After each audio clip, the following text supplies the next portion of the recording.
The first rule of Sam.gov is don't use Sam.gov. Look, there's something you have to do before we even get to Sam.gov, and nobody talks about this. Almost nobody actually does this. That's why less than 0.5% of companies and small businesses in this country actually sell to the federal government. Now, I'm going to talk about the 3 rules of Sam.gov, and I guarantee you that you have not heard these 3 rules before. By the way, my name's Rick Howard. I'm a former government procurement officer.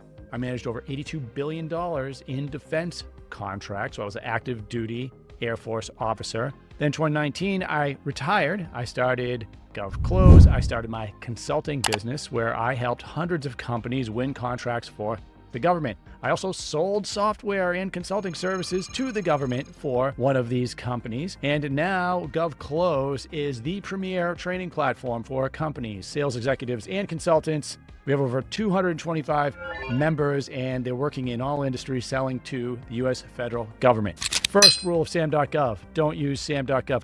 There's one thing we have to do before we even go. Because remember, Sam.gov does a lot of things. Some things it does well, some things it doesn't do well. Before we go there to see, for instance, if there are solicitations that would apply to our company, we want to make sure that the government actually buys what we sell. So you don't want to waste your time registering your business in Sam.gov looking for opportunities if the government doesn't even buy what you sell. So first thing we're going to do is we're going to go to usaspending.gov. Now, usaspending.gov is where the U.S. government tells you, shows you like a gift. This is everything we spend money on. This is how we buy everything. This is who is buying everything. There's over 290 different pieces of information for every contract that the government awards. And usaspending.gov is the place that you can go to search through this information. So A, what do you sell? We want to input that into USA Spending. A couple ways we could do it.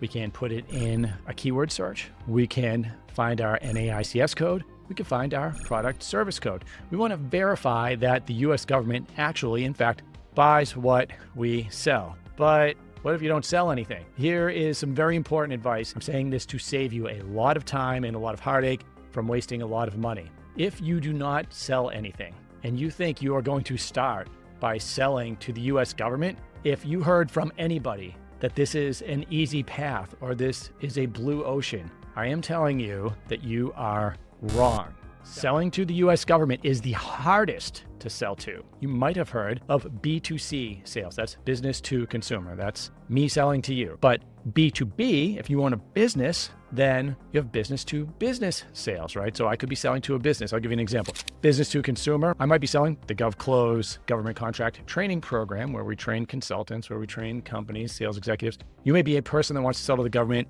You see this video, you watch me for 6 months, and then you come into our program, our 1-year implementation program. That's B2C sale. But what if I'm reaching out to a company to train their sales team? That's a B2B sale. Both of those methods of selling can be relatively quick. There's no one between us. There's no middleman. By the way, we'll address middleman in just a minute. But there's no one between me and the company or me and you. It's you to me, the company to me, the transaction. That makes it streamlined and quick. If I have a valuable thing to offer, which I do, which you might, then somebody on the other side can buy that. But now, if I'm selling to the government, that's B2G.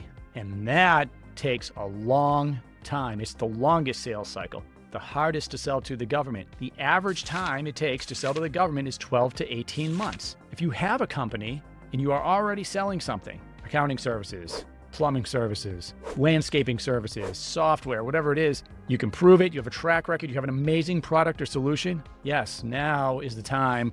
Start that B2G or government pipeline. It's going to take 12 to 18 months to start winning your first contracts, but you have a valuable service, a valuable product that you're selling, and as long as the government needs it, which you just verified with the first rule of Sam.gov, then you can sell it to the government. And this is where people waste their time and waste their money. They think they're going to start a government contracting business and they don't sell anything. You don't have a business if you're not selling anything. You might have an idea. Maybe you worked for a company. Save yourself some heartache. Start selling B2B or B2C first. Then after a couple years of revenue, when you know how much you're making each year, you could afford to hire an account executive, somebody that can do the selling for you, or at least consistently build a pipeline to the government. Now it's time to sell to the government. You don't have a company and you don't want to start a company that sells B2B or B2C. You're like, Rick, I love government contracting. Here are your options. Maybe you're a federal worker, maybe you're in the military.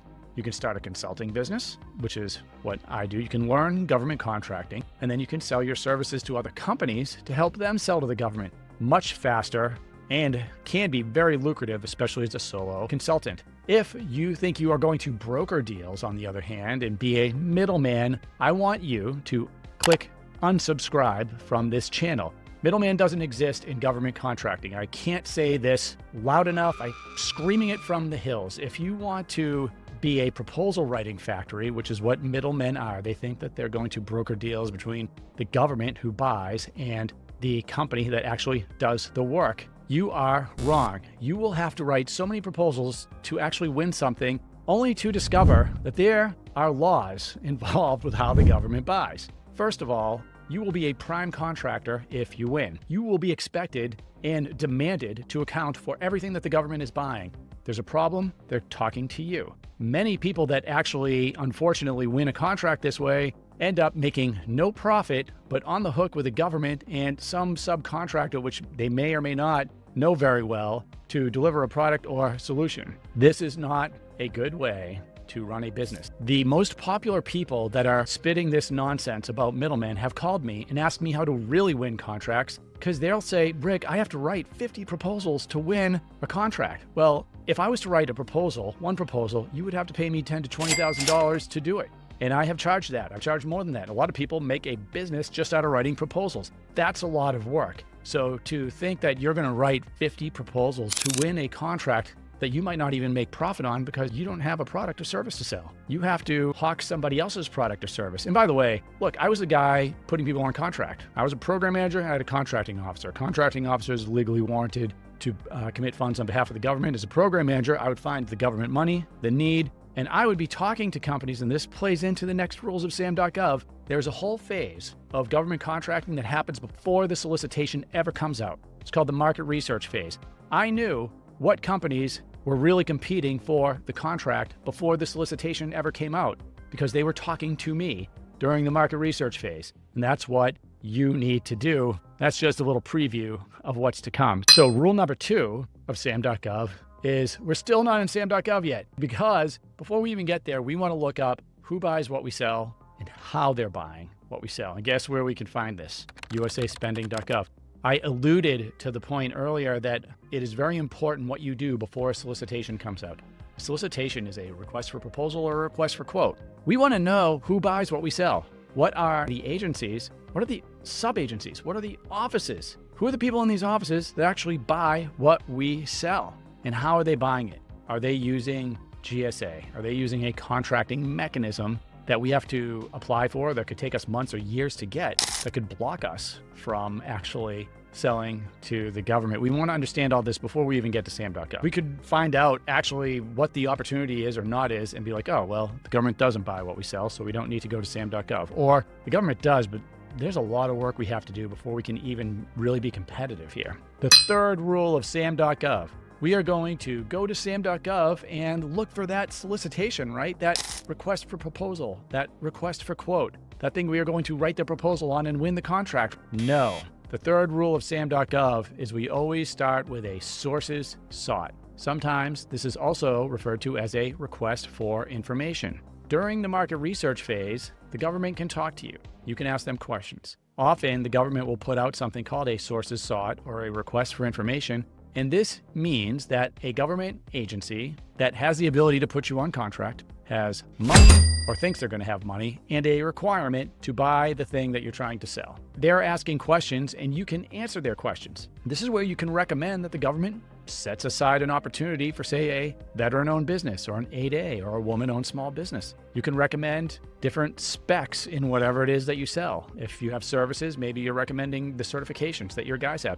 This is a way where you can help the government write the solicitation. Introduce them to who you are. If you're good, you can get the government to sit down with you during a meeting. You can brief them on your company, talk about your past performance. You're building trust and confidence because remember, in government contracting, even though it seems like it's just this Sam.gov, it's like this very cold system, in reality, it's not. In reality, somebody like me is on the other side of Sam.gov, and they're a person, and they have a team of people working for them. And guess what? A lot of them know the companies that they're putting on contract, and they're working with those companies because they want to make sure, my job as a program manager in the Air Force was to make sure that I was solving the problems that the Air Force had. And I would never, ever, ever put that at risk by taking a guess that maybe this company or this middleman would be able to solve the problem. No, the only person, the only company that would win the contract is somebody who could prove that they have done this before, probably several times, and have probably talked to us, briefed us,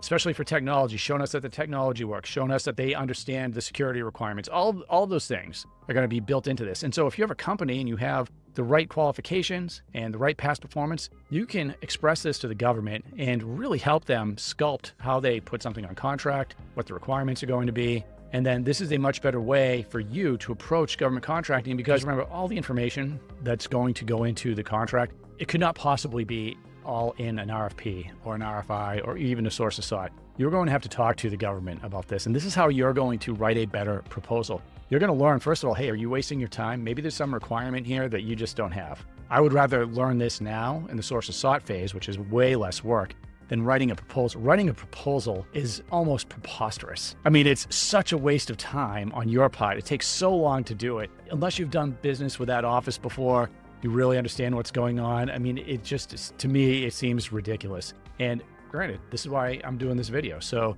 you can understand the amount of work that actually goes into this and what you have to do to win these government contracts, especially these bigger government contracts. I mean, there's a certain amount of work that's expected on your behalf to go in and win these. And I remember when I first started consulting, for instance, companies would reach out and they'd jump on a call with me and they'd say, Rick, the whole system's rigged and I kind of want to give up, but I just want to talk to you first.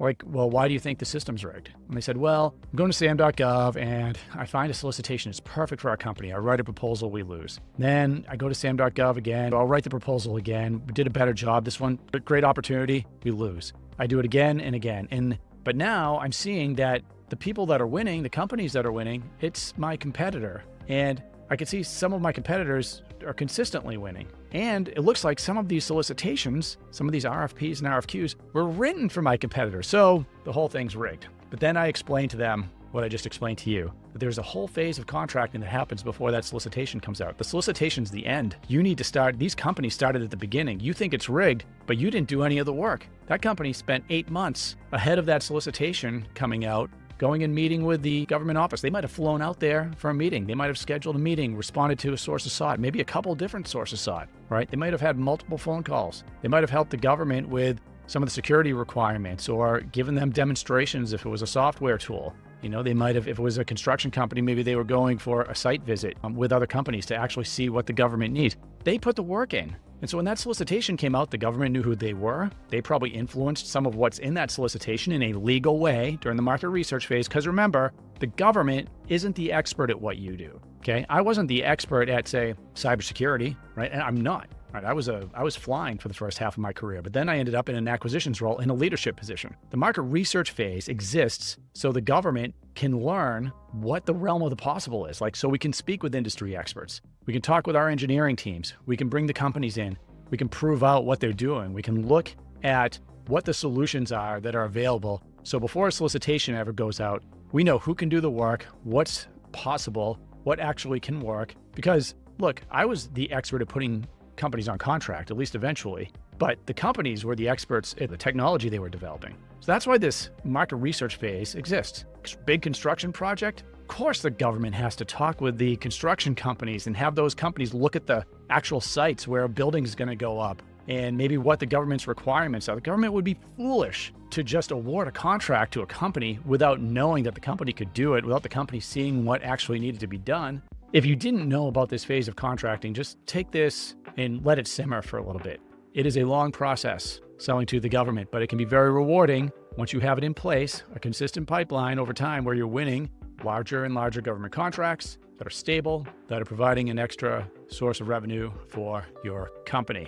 If you want to learn more about how to sell to the government, We have a ton of free training on our YouTube channel. Check it out. You could have GovClose.com up in your browser. Check us out there. That's where we have a 1-year training and implementation program. If you have a business and you want to train your salespeople on how to sell to the government, if you want to become a consultant, if you have federal or military experience, or hey, maybe you're even a kid in college, like my niece who just got picked up with an aerospace defense company, paid internship. Look, you can go through our process. We teach you how to sell to the government, and then we show you how to monetize that, how to get an account executive job, how to start a consulting business. That's the back half. So we teach you government contracting, then we teach you how to run a business, get that job, and we work directly with you. So if you want to check out GovClose.com, go ahead and do so. Schedule a call with one of our advisors. Love to talk with you guys. For your next video, I highly advise you to take a look at this deep dive in sources sought that we put together. How to find them, how to write a response to one, and we'll see you next time.